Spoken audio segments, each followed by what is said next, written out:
అందరికీ నమస్కారం. ఈ మధ్య అనుదీప్ కేవి డైరెక్షన్లో వచ్చిన ఫంకీ సినిమా గురించి చాలా మిక్స్డ్ టాక్ వినిపిస్తుంది కదా. సో ఈ రోజు మనం ఆ సినిమా రివ్యూని ఒకసారి లోతుగా విశ్లేషించి అసలు విషయమేంటో తెలుసుకుందాం. అంటే సినిమా గురించి ఒక్క మాటలో చెప్పాలంటే అబే గొప్ప సినిమా అని చెప్పలేం, అలాగని మరీ తీసిపారేసే సినిమా కూడా కాదు. ఎగ్జాక్ట్గా మధ్యలో ఉండిపోయిందన్నమాట. అసలు ఎందుకు ఇలా జరిగింది?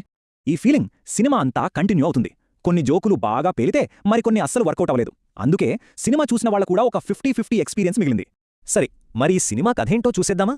ముందుగా సినిమాలో ప్లస్ పాయింట్స్ ఏంటో చూద్దాం. ఆ తర్వాత సినిమా ఎక్కడ బెడిసికొట్టిందో మాట్లాడుకుందాం.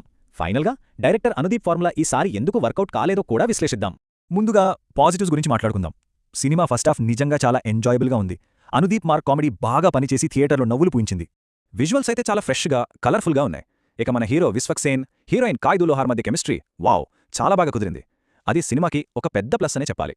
అయితే అందరికంటే ఎక్కువగా మెరిసింది మాత్రం హీరోయిన్ కాయ్దు లోహార్. తన స్క్రీన్ ప్రెజెన్స్తో, అందంతో, నటనతో నిజంగా అందరి దృష్టిని ఆకర్షించింది.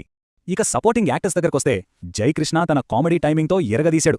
సినిమాలో బెస్ట్ కామెడీ ట్రాక్ ఏదైనా ఉందంటే అది అతనిదే అని ఖచ్చితంగా చెప్పొచ్చు. ఫస్ట్ హాఫ్ ఇంత బాగుంది కదా, మరి సినిమా ఎక్కడ ట్రాక్ తప్పింది? ఇంటర్వెల్ తర్వాత కథ ఎందుకు అంత నీరసంగా సాగిందో ఇప్పుడు చూద్దాం. అసలు ప్రాబ్లం ఎక్కడ మొదలైందంటే సెకండ్ హాఫ్లో. ఫస్ట్ హాఫ్లో ఉన్న ఆ జోష్, ఆ ఫోకస్ సెకండ్ హాఫ్లో కంప్లీట్గా మిస్ అయింది. సినిమాలో ఒక మెయిన్ స్టోరీ లైన్ అంటూ బలంగా ఏదీ లేదు. చాలా ట్రాక్స్ నడుస్తుంటాయి, కానీ ఏదీ కూడా ఆడియన్స్ని పట్టుకోలేకపోయింది. దీనివల్ల క్యారెక్టర్స్తో ఎమోషనల్గా కనెక్ట్ అవ్వడం కష్టమైపోయింది. ఇంతకీ ఈ సమస్యలన్నీ ఎందుకొచ్చాయి? ముఖ్యంగా జాతిరత్నాలు లాంటి బ్లాక్ బస్టర్ ఇచ్చిన అనుదీప్ ఈసారి తన సక్సెస్ ఫార్ములాను ఎక్కడ మిస్ చేశాడో అర్థం చేసుకోవడం చాలా ఇంట్రెస్టింగ్గా ఉంటుంది. ఇప్పుడు చూడండి, జాతిరత్నాలు లేదా ప్రిన్స్ సినిమాల్లో కథను నడిపించడానికి ఒక సెంట్రల్ పాయింట్ ఉంటుంది. కానీ ఫంకీలో అలా కాదు. అన్ని విడివిడి స్కెచ్లు కలిపి అతికించినట్టుంటుంది తప్ప ఒక కంప్లీట్ సినిమా చూసిన ఫీలింగ్ రాదు. ఇక క్యారెక్టర్స్ దగ్గరకొస్తే ఇక్కడే అసలు తేడా కొట్టింది. జాతిరత్నాలు హీరోలు ఎంత అమాయకంగా మనవాళ్లు అనిపించేలా ఉంటారు కదా, కానీ ఫంకీ హీరో క్యారెక్టర్లో కొంచెం సెల్ఫిష్నెస్ కనిపిస్తుంది. దీనికి తోడు ఆ హీరోకి సపోర్ట్గా నిలబడే ఫ్రెండ్స్ గ్యాంగ్ లాంటిది కూడా ఏమీ లేదు. అందుకే ఆడియన్స్కి ఆ పాత్రతో పెద్దగా కనెక్షన్ కుదరలేదు. కథ, క్యారెక్టర్స్ పక్కన పెడితే టెక్నికల్గా సినిమా ఎలా ఉంది? మ్యూజిక్, విజువల్స్ లాంటివి బాగున్నాయా? ఇక్కడే మళ్ళీ ఆ 50-50 ఫీలింగ్ వస్తుంది. ఒకవైపు మ్యూజిక్, విజువల్స్ చాలా బాగున్నాయి, కానీ మరోవైపు ఎడిటింగ్, సౌండ్ మిక్సింగ్ చాలా పూర్. ఈ టెక్నికల్ ఇష్యూస్ సినిమా ఎక్స్పీరియన్స్ని ఇంకాస్త దెబ్బతీశాయి.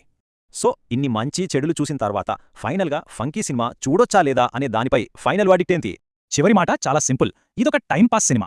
అంటే పెద్దగా అంచనాలు పెట్టుకోకుండా సరదాగా టైంపాస్ కోసం ఒకసారి చూడొచ్చు. ఇదంతా చూశాక మనకొక ఆలోచన వస్తుంది. ఒక డైరెక్టర్ని యునిక్గా నిలబెట్టే వాళ్ల స్టైలే ఒక్కొక్కసారి వాళ్ళకి పెద్ద హిట్స్ ఇస్తుంది.